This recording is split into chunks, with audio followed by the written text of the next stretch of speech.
Zay ny amin'iny fa tsy mionona amin'ny sehatry ny famokarana ihany ny orinasa ao Ambatovy ao mitsinjo ny lafiny sosialy ihany koa izy ireo profon'izany ny fanomezana ny tolotra ilain'ny orinasa ho an'ny olon-tsotra.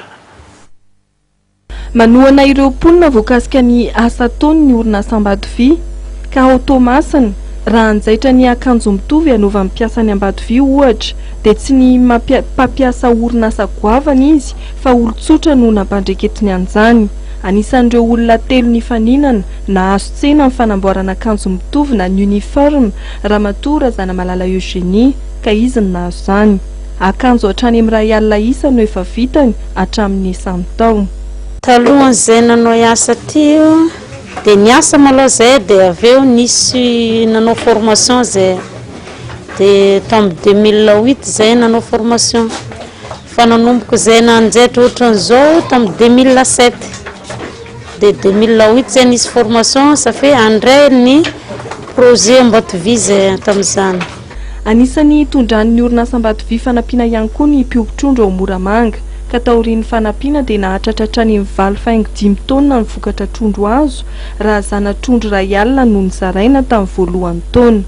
Raha toa ka vinaina any amin'ny 5,000 ariary ny kilaon'ny trondro dia vinavinaina azo hatrany amin'ny 220 tapitrisa ariary ireo mpiompy ireo. Tena vonona anao matianina misy tompoko satria efa vely tena ilay izy zany dia mila zavatra tsara. Ny toetrany tokony anana zany raha ohatra anao dobotra ohatran'izao zany dia mila finiavana, mila olona vonona anao zavatra, mila rispo ohatray zany zavatra tadiavina rehefa ohatra anao dobotra loatra.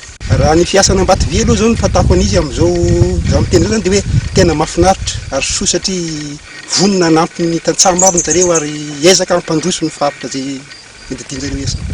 Raha ny zavatra azo tao amin'ny Ambatovy aloha zao dia nahazo fampiofanana teo amin'ny resaka double zao ny eritreretina zao dia nahazo fampiofanana zay tao amin'ny resaka fiompiana trondro.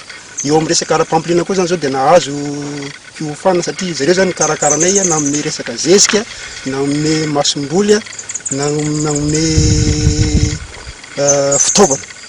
Ao Mangoro kosa indray dia ny fambolena tongolo no ampian'ny orinasa Ambatovy. Ho an'ireo mpamboly dia fidiram-bola tsara ho azy ireo ity fambolena tongolo ity indrindra fa taorian'ny fiofanana azon'ny mpamboly avy amin'ny orinasa. Amin'izao moa zany dia hita mihitsy fa na omby ilay fambolena dia niakatra ny tongolo amin'izao dia amin'izao zany dia tena hita hoe maharisitra ny rehetra. Angamba raha tsy efatra amby 20 tsiny mety harisitra amin'ny fambolena tongolo fa ny manontolo mihitsy angambany. Raha maneran-tany dia any amin'ny 420 ny laharan'i Madagasikara eo amin'izay fambolena tongolo izay. Madagasikara izay mamokatra 9,000 taona na tongolo isa-taona.